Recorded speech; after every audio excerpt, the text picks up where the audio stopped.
झारखंड भाजपा को आज नए प्रदेश अध्यक्ष मिल चुके हैं। जी हाँ, नए प्रदेश अध्यक्ष राज्यसभा सांसद आदित्य साहू ने आज से अपनी कमान संभाल ली है।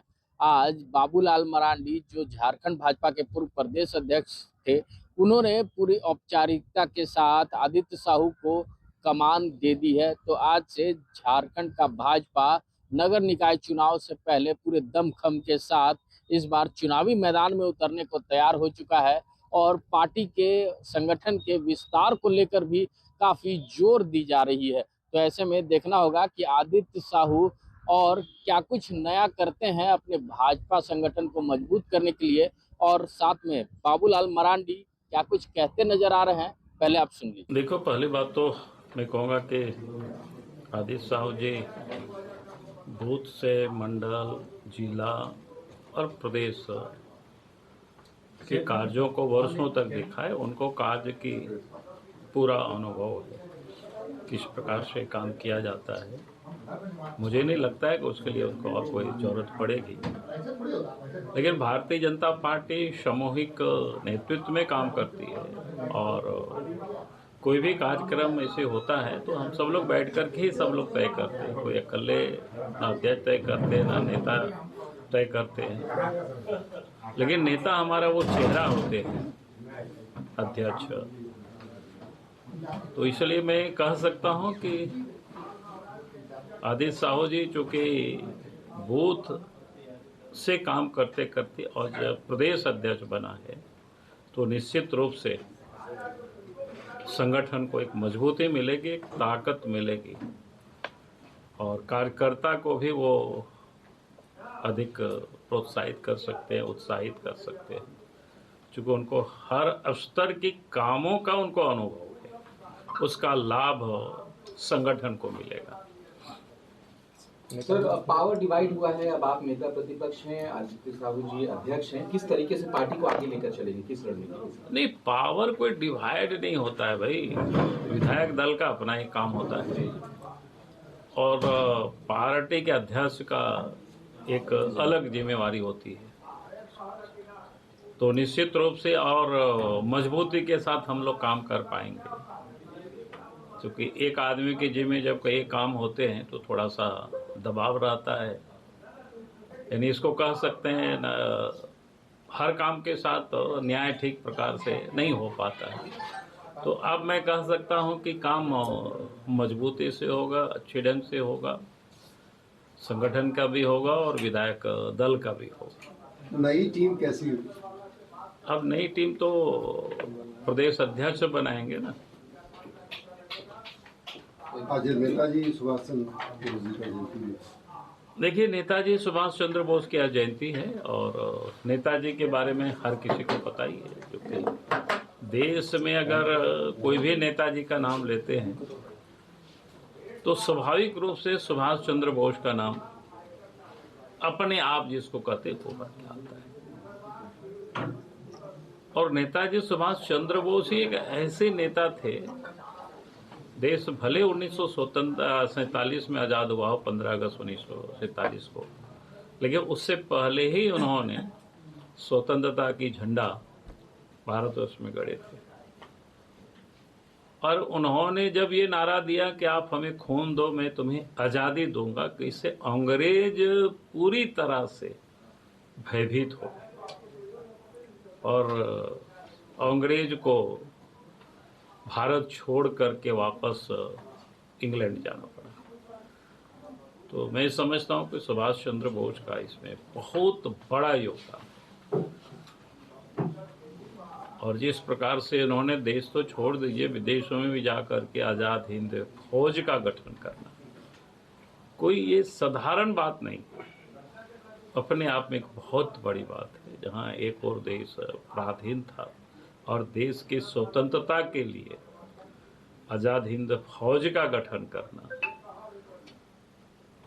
तो अंग्रेजों के, जिसको कहते हैं ना कि हम लोग देहाती भाषा में कहते हैं कि भाई चूल्हे हिला देना, तो अंग्रेजों के चूल को अगर किसी ने हिलाया था तो उनमें से महत्वपूर्ण जिस व्यक्ति का नाम है वो सुभाष चंद्र बोस, और आज उनकी जन्मदिन है। तो उनको सत सत नमन करते हैं। और मेरे जैसे एक साधारण कार्यकर्ता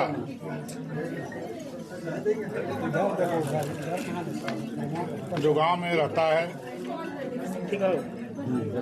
और गांव के एक साधारण परिवार से निकले हुए कार्यकर्ता को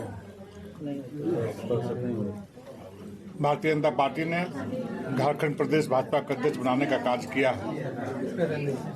और मैं सबसे पहले देश के यशस्वी प्रधानमंत्री आदरणीय नरेंद्र मोदी जी, राष्ट्रीय अध्यक्ष आदरणीय नितिन नवीन जी, निवर्तमान राष्ट्रीय अध्यक्ष आदरणीय जेपी नड्डा जी, केंद्रीय गृह मंत्री आदरणीय अमित शाह जी और राष्ट्रीय संगठन महामंत्री आदरणीय BL संतोष जी, साथ ही साथ अभी जो कुछ देर पहले जिन्होंने मुझे भारतीय जनता पार्टी के प्रदेश के अध्यक्ष की जिम्मेदारी अपने कंधों से उतारकर मुझे सौंपी है, जो इस राज्य के धरोहर हैं और मेरे बड़े भाई समान आदरणीय बाबूलाल मरांडी जी हैं। निश्चित रूप से उनके प्रति आभार प्रकट करता हूं। उनके मार्गदर्शन पे संगठन की विचारधारा को गांव के एक एक टोला मोहल्ला के घर तक पहुंचाने का काम करूंगा। साथ ही साथ इस राज्य के पूर्व मुख्यमंत्री आदरणीय रघुवर दास जी, आदरणीय अर्जुन मुंडा जी, आदरणीय चंपई सोरेन जी, आदरणीय मधु कोड़ा जी, पूर्व प्रदेश अध्यक्ष आदरणीय दीपक प्रकाश जी, आदरणीय रविंद्र राज जी, आदरणीय जगन्नाथ पांडे जी, आदरणीय निशांत गोस्वामी जी, आदरणीय PN सिंह जी, आदरणीय अभयकांत प्रसाद जी, जो कभी न कभी इस प्रदेश का दायित्व तो अध्यक्ष के रूप में निभाया है और उनके किए गए कार्य को हम आम जन तक जो विचारधारा भारतीय जनता पार्टी का है, जिस मूल मंत्र के साथ भारतीय जनता पार्टी चलती है कि संगठन को निरंतर हमें गांव के अंतिम पगडंडियों तक होते हुए गली मोहल्ला टोला सभी समाज सभी वर्ग तक पहुंचाने का काम करेंगे। और चूंकि मैं एक बूथ स्तर से निकला हुआ कार्यकर्ता हूं, मंडल से लेकर के जिला से लेकर प्रदेश स्तर तक संगठन ने जो जिम्मेदारी सौंपा, मैंने कभी नहीं कहा कि मुझे ये पद दिया जाए। जो जिम्मेदारी सौंपा, प्रदेश का समिति हो, जिला का समिति हो, जिला सदस्यता प्रभार हो, जिला उपाध्यक्ष हो, जिला अध्यक्ष हो या प्रदेश उपाध्यक्ष या प्रदेश महामंत्री हो, मैं ईमानदारी पूर्वक भगवान से एक ही चीज प्रार्थना किया कि प्रभु, इतनी बड़ी पार्टी ने मेरे जैसे एक सामान्य कार्यकर्ता को, गांव में रहने वाला कार्यकर्ता को सौंपी हो, चाहे किसी स्तर पर हम कार्य किए हो, मैं ईश्वर से प्रार्थना कि प्रभु मुझे इतनी शक्ति इतनी ताकत दो कि संगठन ने जो मुझ पर विश्वास और भरोसा किया है उस पर मैं खरा उतरने का काम करूं और कोई भी ऐसा काम नहीं करूं जिससे दल का, पार्टी की बदनामी हो, पार्टी कलंकित हो। इस भाव से निरंतर जो डॉक्टर श्यामा प्रसाद मुखर्जी जी और पंडित दीनदयाल जी का जो विचारधारा है कि समाज में रहने वाले अंतिम व्यक्ति के चेहरे पे मुस्कान लाना है और उसके दरवाजे तक विकास की किरण को पहुंचाना है।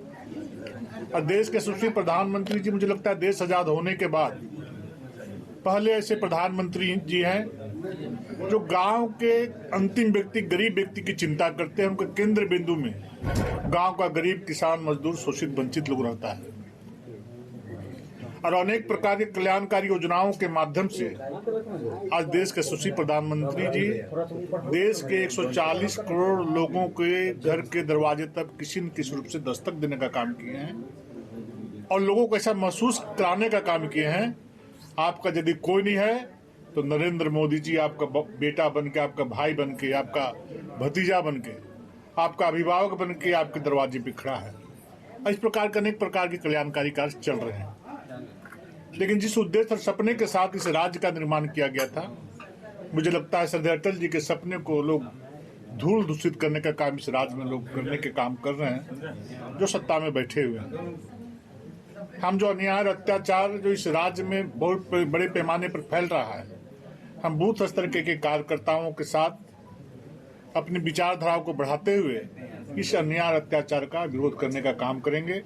और मैं आज के दिन में हमारे सभी वरिष्ठ नेता सहित जिला, मंडल और बूथ स्तर के कार्यकर्ता के प्रति आभार प्रकट करता हूं कि मेरे जैसे बूथ का कार्यकर्ता प्रदेश अध्यक्ष का दायित्व का जिम्मेवारी माननीय प्रदेश अध्यक्ष, राष्ट्रीय नेतृत्व और सभी प्रदेश नेताओं ने सौंपा है, मैं उनके विश्वास और भरोसा पर खरा उतरने का प्रयास करूंगा और भारतीय जनता पार्टी की विचारधारा को आगे बढ़ाने का काम करूंगा। तो सुना आपने कि बाबूलाल मरांडी और नए प्रदेश अध्यक्ष आदित्य साहू क्या कुछ कहते नजर आ रहे थे। इस बार नगर निकाय चुनाव से पहले झारखंड में जो चुनावी मैदान में भाजपा उतरेगी तो जो विरोधी दल हैं उनको चारे खानों-चित करने की बात कहते नजर आ रहे हैं। तो देखना होगा कि झारखंड में भाजपा इस बार कितनी मजबूती के साथ आदित्य साहू के नेतृत्व में उतरती है, ये वक्त ही बताएगा। ऐसे ही तमाम खबरों के साथ जुड़े रहने के लिए हमारे चैनल को लाइक एंड सब्सक्राइब जरूर करें। अमित कुमार, माई पीडीए समाचार, रांची।